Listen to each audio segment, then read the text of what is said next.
2025년 새해를 맞았습니다. 새해 우리 교회의 표어는 기도와 말씀으로입니다. 하나님과 말씀과 기도로 거룩하여집니다. 송구영신 예배에서 함께 나눴듯이 예수님께서 제자들을 세상에 보내면서 이런 말씀을 하셨습니다. 마태복음 10장 16절인데 보라 내가 너희를 보냄이 양을 이리 가운데로 보냄과 같도다.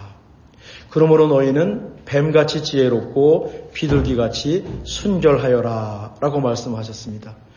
양을 이리 가운데로 보내는 것은 어리석은 일입니다. 이리에게 잡혀 먹을 것이 뻔한데 거기다 양을 이리한테 보내지 않습니까? 그럼에도 불구하고 양을 세상으로 보내시는 예수님의 심정이 본문에 고스란히 배어 있습니다. 그냥 넘어가서 그렇지 꽤 심각한 말씀입니다. 우리도 세상으로 나가야 합니다. 우리가 살아갈 곳은 교회가 아닙니다. 교회는 일주일에 한 번 모일 뿐이고요. 우리가 살아갈 곳은 세상입니다. 우리의 가정입니다. 우리가 살아가는 세상도 이리들이 꽤 있을 수도 있겠습니다.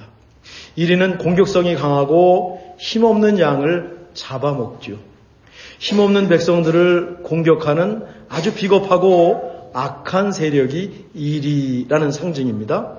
하나님을 믿지 못하도록 유혹하는 그 어떤 것일 수도 있습니다. 이처럼 우리가 사는 세상도 절대 호락호락하지 않습니다. 예수님께서는 세상에서 살아남는 두 가지 방법을 제시하셨습니다. 우선 뱀처럼 지혜로우십시오 라고 말씀하셨습니다. 송구영신 예배에서는 뱀이 지혜롭다는 것을 히브리어 아룸이라는 히브리어와 헬라어 프로니모스라는 그 단어를 가지고 설명을 했습니다. 뱀이 아담과 이브를 유혹할 정도로 간교했지만 뱀은 동시에 모든 들짐승들 가운데서 가장 지혜로운 동물이었다라고 했죠. 그 지혜를 나쁜 데 사용한 것이 문제라고 했습니다. 우리에게도 정말 지혜가 필요합니다. 정말 이 모든 사람들 가운데 탁월한 지혜가 필요합니다. 하늘의 지혜가 필요합니다. 세상에서 살아남을 지혜입니다. 세상을 아주 세심하게 살필 수 있는 지혜입니다. 바른 길, 선한 길을 찾아내는 지혜입니다. 그리고 그 길을 가는 지혜가 꼭 필요합니다. 하나님의 뜻을 찾는 지혜도 필요하죠. 근데 이 뱀처럼 지혜롭기 위해서 꼭 필요한 것이 있는데 비둘기처럼 순결한 겁니다. 순결은 하나님을 향한 일편단심, single minded. 하나님을 향한 온전한 마음을 순결이라고 했죠. 진짜 믿음입니다. 비둘기 같은 순결함이 있어야 뱀처럼 지혜로울 수 있습니다. 뒤에 나왔지만 어쩌면 비둘기같이 순결한 것이 앞에 나와 있는 전제일 수 있습니다. 그렇지 않으면 이 비둘기 같은 순결함과 진짜 믿음이 없다면 창세기 3장의 뱀처럼 간교하게 될 수 있습니다. 사람들을 유혹할 수도 있습니다. 나쁜 일에 이 지혜를 사용할 수도 있습니다. 왜냐하면 이 지혜로움이라는 것과 간교함이라는 것은 한 끗 차이기 때문에 그렇습니다. 올 한 해 예수님 말씀처럼 뱀처럼 지혜롭고 비둘기처럼 순결하기를 간절히 원합니다. 이것을 가능하게 하는 것이 무엇일까 생각하다가 기도와 말씀을 택했습니다. 우리 교회는 올해 이 기도와 말씀을 표어로 정했습니다. 단순하게 기도 많이 하고 막 세게 하고 그런 것보다 또 성경을 많이 읽고 그런 것보다 그것도 중요하지만 그런 것을 넘어서 세상을 살아가는 힘과 지혜와 용기를 주는 원천이 무엇인가? 이 원천이 바로 기도와 말씀입니다. 그런 것을 경험하고 싶은 겁니다. 기도와 말씀이 하나님을 믿는 백성들이 누리는 특권이고 은혜의 힘을 체험하고 확인하는 해가 되었으면 좋겠습니다. 우리는 앞으로 느헤미야 8장과 9장을 공부하면서 말씀과 기도에 대한 교훈을 얻으려고 합니다. 느헤미야는 이스라엘이 70년 바벨론 포로에서 돌아왔을 때 활동했던 인물입니다. 페르시아 왕궁에서 술을 관리하는 고위 관리였습니다. 임금님께 올라갈 수라상이라든가 수를 관리한다. 이거 굉장히 중요한 보직이고 굉장히 중요한 높은 직책이지요. 왕의 신임을 받지 않으면 외국인으로 그 자리에 올라갈 수가 없습니다. 하루는 고향 예루살렘으로 돌아간 이스라엘 백성들이 어렵다는 소식이 들려옵니다. 느헤미야는 얼굴이 수척해질 정도로 금식하면서 이 민족들을 위해서, 조국을 위해서 기도했습니다. 왕에게 나가서, 기도로 안 되는 거예요. 왕에게 나가서 내가 내 백성을 도우러 예루살렘을 좀 갔다 와야 되겠습니다. 저에게 휴가를 좀 주십시오. 직접 자기가 가겠다고 보내달라고 부탁을 합니다. 그렇게 느헤미야는 예루살렘에 왔습니다. 자기 혼자만 잘 사는 것을 선택하지 않았다라는 거지요. 또 기도하는 것에만 그치지 않았다라고 하는 것이죠. 모든 것을 내려놓고 고향 예루살렘으로 왔어요. 그리고 실제로 예루살렘의 성곽을 다시 짓는 일을 시작합니다. 기도를 넘어서 행동하고 희생하는 신앙인이었다라는 것입니다. 예루살렘에 와서도 여러 가지 어려움이 있었습니다. 그때마다 그의 신앙과 비둘기 같은 순결함과 그의 성실함, 뱀 같은 지혜로 예루살렘 성벽을 짓고 보수하는 일을 해냈습니다. 정말 느헤미야는 비둘기처럼 순결했고요, 뱀처럼 지혜로웠습니다. 느헤미야 8장은 예루살렘 성을 다 완공한 후에 백성들이 모여서 하나님을 예배하는 장면입니다. 바벨론 포로에서 돌아온 이스라엘이 새롭게 하나님을 믿기로 결단하는 굉장히 중요한, 성경에서 굉장히 중요한 사건입니다. 70년 동안 바벨론에서 포로로 살다가 고향 예루살렘에 지금 돌아왔습니다. 돌아와 보니까 예루살렘이 거의 폐허가 된 겁니다. 방치 상태로 있는 겁니다. 바벨론에서 70년을 살면서 이 예레미야 선지자들의 말대로 이스라엘 사람들은 거기서 결혼도 했습니다. 경제활동도 했습니다. 나름 자리를 잡았습니다. 바벨론에 나름 자리를 잡았는데 그래도 고향으로 돌아가야지, 하나님 계신 예루살렘으로 돌아가야지 라고 결단을 하고 그 많은 것을 포기하고 다시 역이민, 다시 고향으로 돌아왔는데, 홈커밍 했는데 상황이 더 나쁜 겁니다.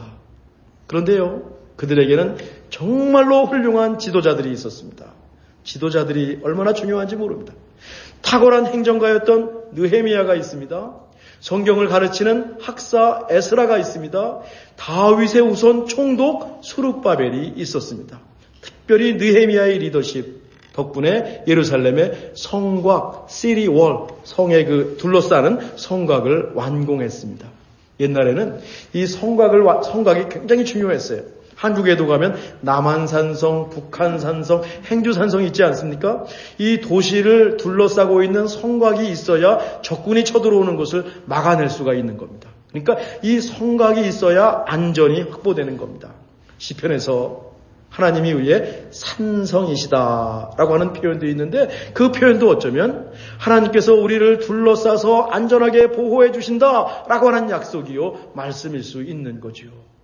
정말로 올해 한 해 동안 하나님께서 우리 모두의 산성이 되시기를, 우리 삶의 모든 걸 둘러싸셔서 우리를 안전하게 지켜주시기를 간절히 원합니다. 비록 완벽한 산성은 아닙니다. 어쩌면 초라한 산성입니다. 가진 것이 별로 없으니까요. 근데 그것만으로도 얼마나 감사한지 모르는 겁니다. 최소한의 안전이 확보되었기 때문에 그렇습니다. 그리고 그냥 누가 지은 것이 아니라 모두가 힘을 합쳐가지고 이 산성을 지었어요. 돈이 없는 사람들은 집 앞에 있는 산성을 지었습니다. 좀 여유가 있는 사람들은 멀리 가서 그 먼 곳에 있는 산성을 지으면서 완공했습니다. 이 모든 백성이 그리고 수문앞 광장에 모였습니다. 수문앞 광장이라고 하는 것은 모든 사람이 모일 수 있는 겁니다. 예전에 예루살렘 성전에 가면 차등이 있었습니다. 차별이 있었습니다. 대제사장은 지성소에만 들어갔고요, 성소에는 제사장들만 들어갔고요, 남자들만 들어가는 성전뜰이 있었고요, 거기 여자들 못 들어옵니다. 여성들만 들어오는 성전뜰이 있었고요, 성전 밖에는 유대인이 아닌 이방인들은 밖에서 모였습니다. 바벨론 포로에서 돌아오면서 차등을 다 철폐하는 장면이죠. 민족이 하나가 되는데 이건 좋은 게 아닙니다. 온 백성이 하나가 되어야지 않겠습니까? 그러기에 모임 장소로 수문 앞 광장이 최고였을 겁니다. 물론 그때는 성전이 아직 없었습니다. 학사 에스라라고 했어요. 에스라는 당시 성경을 가르치는 서기관입니다. 신앙의 지도자였습니다. 에스라가 모세의 율법책을 가져오라라고 부탁을 합니다. 여기서 모세의 율법책은 뭔고 하면 구약 성경의 첫 번째 모세오경, 창세기, 출애굽기, 레위기, 민수기, 신명기. 느헤미야 시대에 이 모세오경이 존재했다라고 하는 중요한 역사적인 기록이기도 합니다. 이날은 이스라엘에서 대속죄일이 있는 7째 초하루였어요. 나팔을 불고 새해가 시작되었음을 알리는 날이 7째 날 초하루입니다. 우리로 말하면 1월 1일이죠. 유대인들은 지금도 로쉬 하나나라고 부릅니다. 우리가 오늘 새해 첫 번째 주일에 주님 앞에 나와서 예배를 드립니다. 온 백성이, 이스라엘 온 백성이 우리처럼 새해 첫날 수문학 광장에 모인 겁니다. 에스라가 율법책을 들고 백성들 앞에 섭니다. 남자와 여자 그리고 말을 알아들을 수 있는 모든 사람이 지금 다 모였습니다. 2절인데요. 7째 달 초하루에 제사장 에스라가 율법책을 가지고 회중 앞 곧 남자나 여자나 알아들을 만한 모든 사람 앞에 이르러라고 했습니다. 지금 에스라가 서 있는 강단은요, 나무로 만든 강단입니다. 에스라가 올라갈 때 삐걱 소리가 났을 겁니다. 에스라 좌우에 이스라엘 지도자들이 쫙 서 있습니다. 아까 제가 읽으면서 그 나왔던 이름들입니다.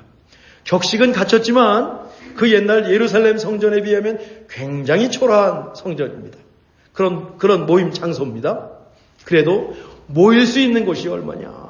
우리가 바벨론 포로에 살면서 하나님 마음대로 예배드리지 못했는데 이렇게 모여서 하나님께 예배드릴 수 있는 것이 얼마나 감사한 일인가. 우리가 팬데믹 동안에 2년 이상 교회에 모이지 못했습니다. 그러다 팬데믹 함께 모여서 예배할 때 느꼈던 그 감격이 이스라엘 사람들은 70년을 예배를 못 드렸으니 우리보다 70배 이상 더 컸을 것입니다. 알고 보니까 백성들이 새벽부터 모였습니다. 에스라는요, 이 새벽부터 정오까지 율법책을 쭉 읽어줍니다. 3절인데, 수문학 광장에서 새벽부터 정오까지 남자나 여자나 알아들을 만한 모든 사람 앞에서 읽음에 뭇백성이 그 율법책에 귀를 기울였는데, 와, 우리가 알다시피 모세율법, 이거 얼마나 지루합니까? 우리 성경 통독을 시작했는데 성경 통독에서 첫 번째 고비가 언제냐면 출애굽기 중간부터 레위기 민수기가 첫 번째 고비입니다. 신명기까지 이것만 지나가면 그래도 탄탄대로가 앞에 있습니다. 그런데요, 이 수문 앞에 모인 이스라엘 백성들은 에스라가 읽어주는 모세 율법에 귀를 기울였다. 그 지루한 말씀 속에 뭔지도 모르는 말씀인데 말이죠. 그만큼 말씀에 갈급했다라는 것입니다. 그 말씀을 이해하지 못해도 말씀이 선포되고 읽혀지는 것만 해도 이들에게는 울컥하는 감동이 있었다라는 것입니다. 그만큼 하나님을 믿는 신앙에 간절함이 있었다라고 하는 것입니다.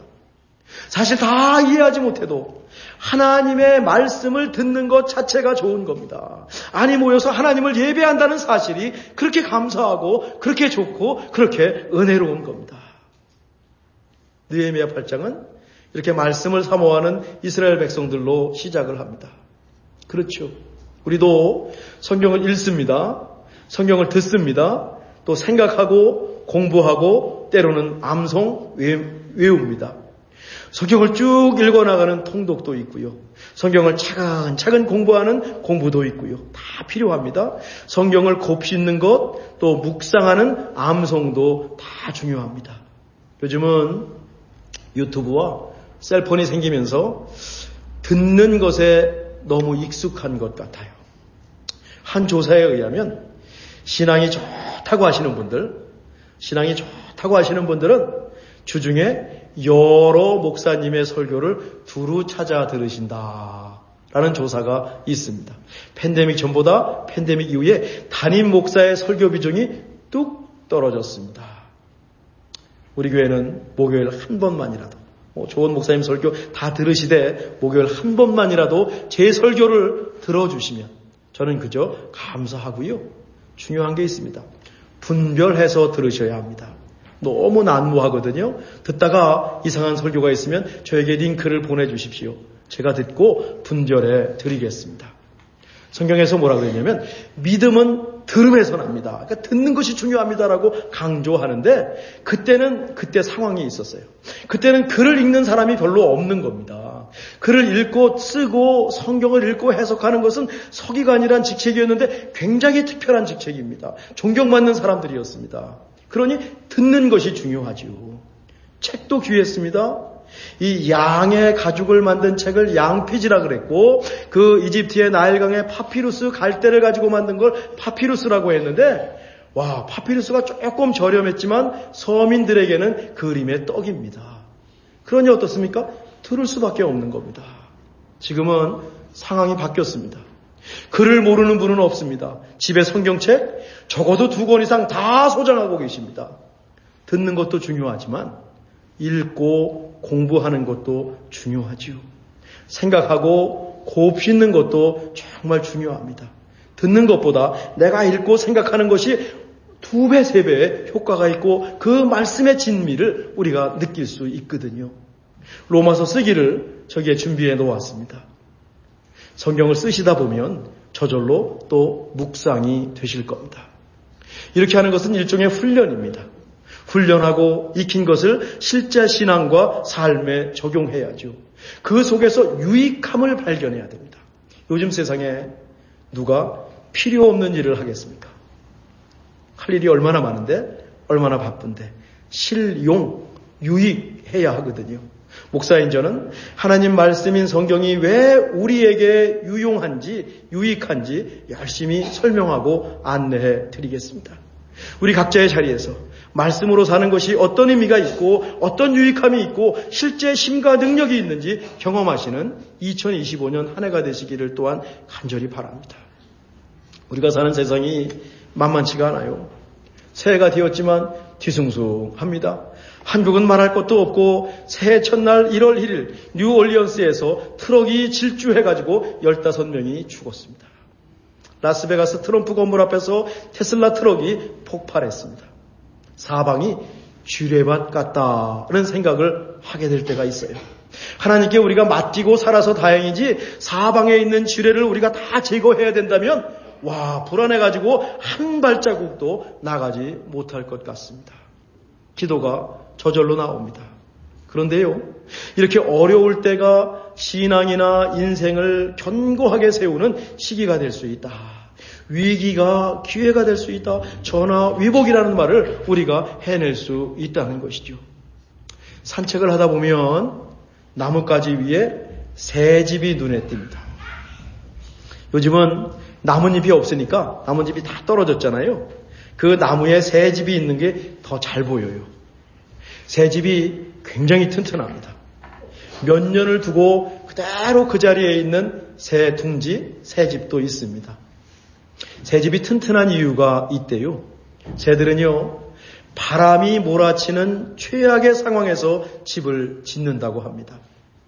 최악의 여건에서 집을 지었기 때문에 새들의 집이 튼튼할 수밖에 없다는 거죠. 어렸을 때 시골에 살아서 아는데 새집이 정말 튼튼하거든요. 정말 견고하거든요. 아, 그 비밀은 바람이 불고 날씨가 험할 때 집을 지었다. 그 험한 날씨에 집을 지어놨으니 웬만해서는 이게 쓰러지지가 않고 무너지지가 않는 거죠.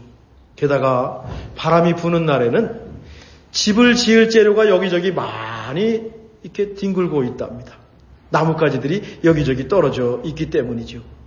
또 한 가지, 대부분 이 나무로 지은 새 둥지는 그 지붕이 없답니다. 이가 뻥 뚫렸답니다. 제가 본 새집 가운데도 나뭇가지로 지은 새집은 거의 지붕이 없었어요. 참 신기하죠? 진흙 같은 걸로 지은 집은 지붕이 있었어요. 어떤 시인은 이렇게 노래했습니다. 지붕이 없는 새집을 보고 어미새가 아기 새들이 밤하늘의 별을 볼 수 있게 하려고 지붕을 덮지 않았다. 하늘의 별과 달을 보면서 자라길 바라는 어미새의 바람이 이 지붕이 없는 새집에 깃들어 있다라고 상상했습니다. 저는 그 상상이 너무너무 좋습니다. 우리의 경우 열린 지붕을 보면서 다 막혀도 하늘문은 열려 있습니다. 사방이 다 막혀도 하나님을 향해서 우리 집은 열려 있습니다. 올 한해 이런 집을 짓기를 또한 간절히 바랍니다. 우리 모두 이렇게 한 해를 시작합니다. 쉽지 않습니다. 마음이 무겁습니다. 그래도 희망을 잃지 맙시다. 힘들수록 일어섭시다. 기도와 말씀에서 힘을 얻는 겁니다. 그리고 기억합시다. 의외로 바람 부는 날 집을 지을 재료가 여기저기 흩어져 있을 수 있다 라고 하는 사실입니다. 힘들 때 짓는 집은 정말 견고할 것이고 다 막혀도 하늘문만은 열려 있음을 기억하기 원합니다. 그 옛날 느헤미야 시대 예루살렘 사람들도 바로 그렇게 예루살렘 성을 쌓았고 고쳤습니다. 그리고 수문학 광장에 모여서 하나님 말씀을 들었습니다. 그 은혜가 올 한 해 우리에게도 임하길 간절히 바랍니다. 기도하겠습니다. 하나님, 올 한 해 하나님 말씀의 은혜 속으로 깊이 들어가기 원합니다. 말씀에 힘이 있음을 경험하고 고백하기 원합니다. 삶이 힘들 때 지은 집이 견고하답니다. 우리 가운데 어려운 분들 계십니까? 이 어려울 때 열심히 집을 짓는 것, 나중에 회고해보면 잘했다라고 칭찬하고 하나님도 기뻐하실 겁니다. 꿋꿋하시게 도와 주옵소서. 우리도 우리의 집들을, 신앙의 집도 마찬가지고 인생의 집도 마찬가지고 잘 짓는 한 해가 되게 도와 주옵소서. 그리고 하늘을 열어놓아서 하나님과 소통하고 하나님을 향해서 또 기도할 수 있는 하늘문이 열려있는 집을 짓는 저희 모두가 되게 해 주옵소서. 예수님의 이름으로 기도하옵나이다.